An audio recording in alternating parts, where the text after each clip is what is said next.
Welcome back, dear viewers, to Dungeon Crawl Stone Soup with Sir TryOnceMore, the Gargoyle fighter of Ashen'Zari. Um, we left off at a very exciting moment in a prior series of videos. This would have been a spoiler prevention video, a post-death video to keep you from realizing that the previous video was the last. But that was not the case this time. We managed to defeat Nicola, who is a really nasty electricity wizard, and shortly after defeat a black mamba, like a couple turns after defeat a black mamba. And then, on our way back from defeating the black mamba, we bumped into Agnes, who is a Spriggan that wields a double-bladed staff that is really, really difficult. We managed to defeat her too, all without having a chance to rest. So you can see our absurd list of status effects up here. Near starving because we threw a few fireballs, I think, at some point. Maybe or in a previous fight, and didn't have a chance to eat a whole lot. We're flying because we're a gargoyle and we're awesome. We're contaminated because we drank a potion of haste, and haste causes contamination. We're fast plus slow because afterwards we had to drink a potion of berserking, which slows and exhausts you afterwards when it wears off, which is also the exhaustion there. And then we're also scrying. We're looking through walls because I thought that it would let us peek at another enemy that was waiting around the corner, and it did not. It just, sometimes it's cool to know what's back here. I never knew that it was just rock wall all the way back. So, welcome back to the game. I am sorry that the last video was so long. I just kind of lost track of time, so I apologize if you missed the end of it for whatever reason, and are just now tuning in to all this exciting stuff. If you just watched the last 10 or 15 minutes of the video, that's probably the most exciting part of the whole thing. Although, well, no, last video, a lot of fun stuff happened. We were banished to the abyss by an ogre mage. Alright, surely, and this might just be hubris, but surely there cannot be another massively dangerous unique right at the bottom of these stairs. So I'm going to go back down. I kind of want to clear out this part of the snake pit, this first level of the snake pit, just so we can kind of pop in here at our leisure. Okay, that Naga shouted. I didn't hear any other Nagas shout. Nagas, by the way, are slow. This is also true if you play as a Naga for your species. Alright, we'll go ahead and fine, we'll eat a bread ration. You are slower. I believe you move one tile every 1.4 turns instead of every one turn. And that's just hugely significant in this game. It makes Nagas very difficult to play because you can't run away from anything. Everything in the dungeon except worms and giant slugs can chase you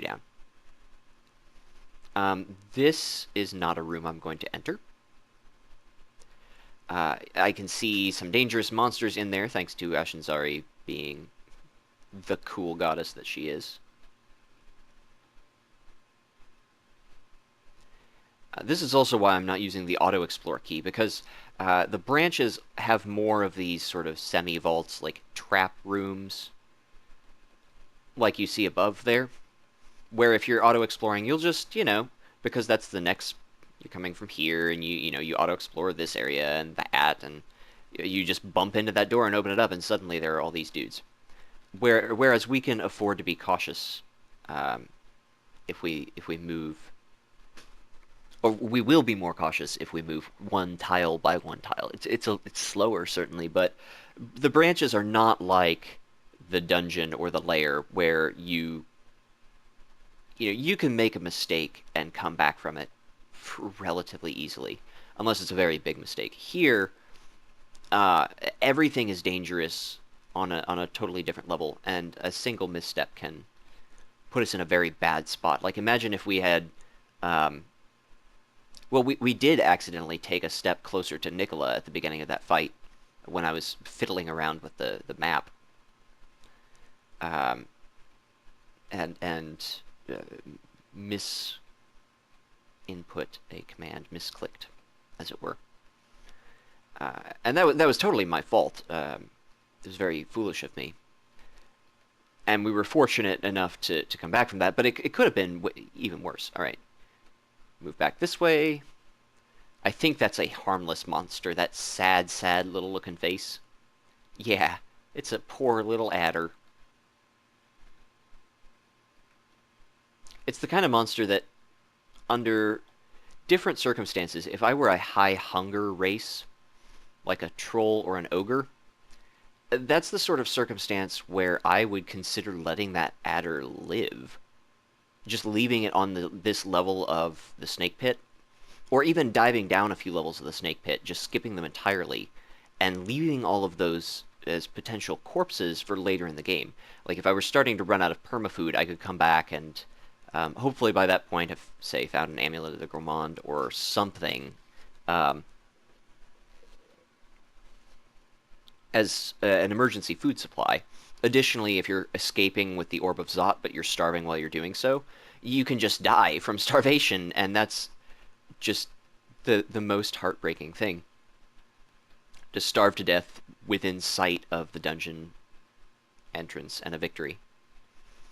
Um, so you can pop into the snake pit for a snack and then keep on running from the horrible things that are spawning all around you. Um, but for those of you that have not played much Dungeon Crawl or watched videos, or have played a lot of Dungeon Crawl and just never made it to the Orb of Zot, that's there's no shame in that whatsoever. This is an incredibly difficult game. Um, when you grab the orb, which is the ultimate goal of your quest item, when you grab the orb, it shrieks and constantly like screams as you try and carry it out of the dungeon. And demons start pouring in from Pandemonium all around you, including Lords of Pandemonium, who are, I believe, the strongest individual monsters in the entire game. At least some of them are. They just start appearing throughout the dungeon, and you just have to run like crazy for the entrance. Yeah, so here's another new thing about the snake pit. Salamander, those are new to 0.14. The snake pit used to actually be a fairly easy branch. It is no longer a milk run by any means. Even the early levels are deadly. So it's immune to fire, but it's susceptible to cold. Probably everything in this branch will be susceptible to cold. That's one of the two reasons why I'm doing the snake pit now, instead of waiting until after Orc 4, say. And that is because we are immune to poison, so we don't care about that. And we have a giant ice ball at the end of a mace club that can slow pretty much everything in here. Now here's where I wish I had like conservation or something, and in fact I may pop back to the stash. I don't know if I really care. The reason why is I have this scroll of enchant weapon and this blink scroll, and a bunch of scrolls of identify and stuff, and I'm kind of considering leaving them on the ground so that they can't be burned by those salamanders, because even though we have a couple of pips of fire resistance, the attack just hitting us can burn our scrolls. And that's just so frustrating. Especially when it burns your last blink scroll. Okay, I did do the auto-explorer thing and fell into a trap. Although at least this one, there's not an actual door here that I opened. Doors are great for insulating you from threats. Okay, good to know that actual Nagas are also considered harmless creatures. They are mostly harmless, unless they're wielding a branded weapon. That's one thing that you really have to worry about as a demon spawn, actually, or mummy, or vampire, or ghoul.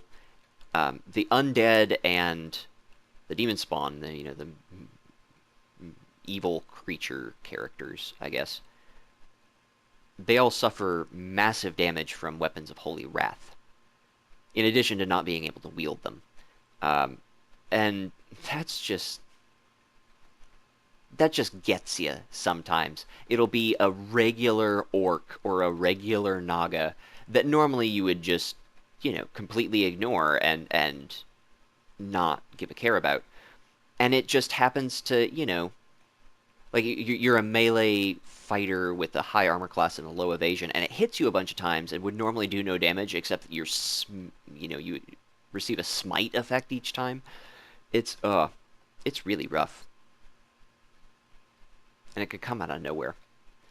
Although Ashinzari does warn you about what weapons the enemies are wielding after a few ranks of piety, so you can at least plan. Ashinzari is the planning goddess. She identifies things for you for free, so you know ahead of time if you need to pick them up. She lets you see the map ahead of where you're going, and monsters. You can see through walls if you want, which we will probably do, actually, come to think of it, when I get towards the vault areas, like especially on the bottom floor. Probably do it in Orc 4. Yeah, Ashinzari is really cool. I think in an early video I was lamenting my choice. It's like, why did I worship her again? And I think I didn't have very good equipment yet, and so I was thinking that Okawaru, the battle god, would have been a better choice. And I think then I just found this mace and took off. Okay, that's a sharpshooter. We didn't have to face check that. One thing you can do is you can shout, and that'll sometimes draw enemies to you. But because I haven't explored over here yet, I didn't want to do that. Man, being able to see where these guys are is great. I probably even could have taken a step towards him there to head him off further. Yeah, this is a really fun run, guys. I'm having a blast. The tryhard family of gargoyles is a good bloodline.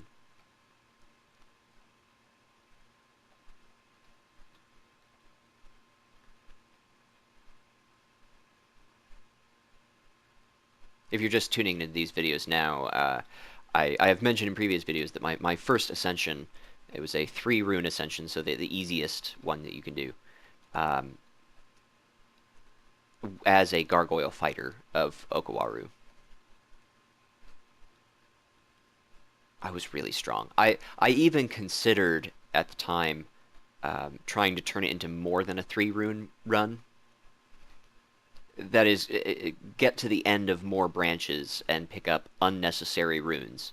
Like, unnecessary as in the only thing, literally the only thing they do is provide you with a higher score once you beat the game. And that's really cool. Like, it's just a whole new order of magnitude of challenge that I haven't experienced yet, and I'm excited to someday. I really hope that I have a character at some point, and maybe even this one. This one, it's entirely possible, could eventually become strong enough to do a full 15 rune run, the maximum. Like, do a ziggurat. I'd love to do a ziggurat. Those things are terrifying and really cool. All right, so at this point, I am just going to auto-explore. I know it looked like I was kind of wandering around aimlessly, and I sort of was, but mostly what I was doing is I was looking for things to mop up like this. Monsters that were moving around, or just, we walked through a room as they heard something and were walking this way and we missed them. Just so we really don't have any surprises come lower levels.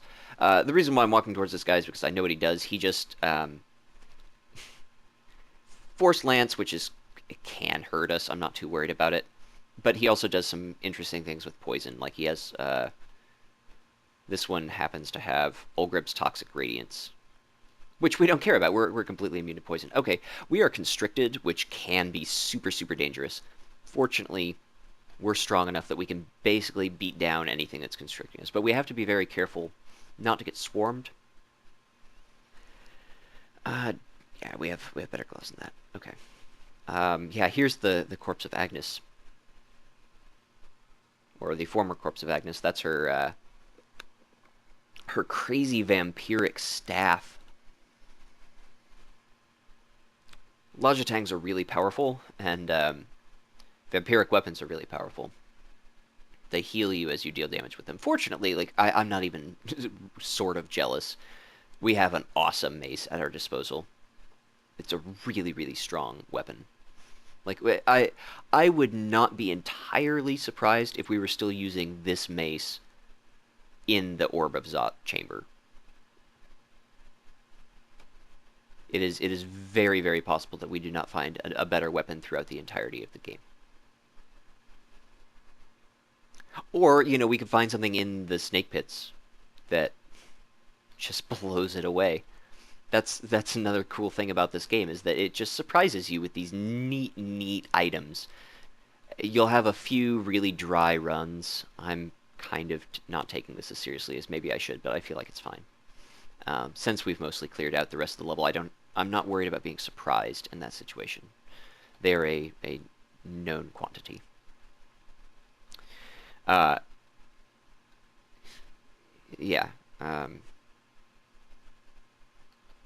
Completely forgot what I was talking about just a moment ago. I was really excited by something. But, whatever it was. Whatever it was, it's still exciting, and I just forgot about it. This game has so many things to remember that you can just have an infinite journey of discovery and memory. Okay, the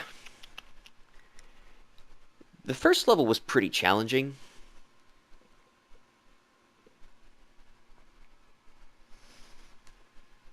I think I'm going to make this a really short video. I'm going to go ahead and pause it. One, just because I want to give my voice a little bit of a break, but also people might think that this is a spoiler prevention video since it's so short as compared to the last one, and they'll think that we died Nicola or Agnes. And sort of reverse psychology. But you, dear viewers, those of you who have watched all the way through all of these videos, I'm sure, you will be able to chuckle at those who skip around. Anyway, I'll see you soon.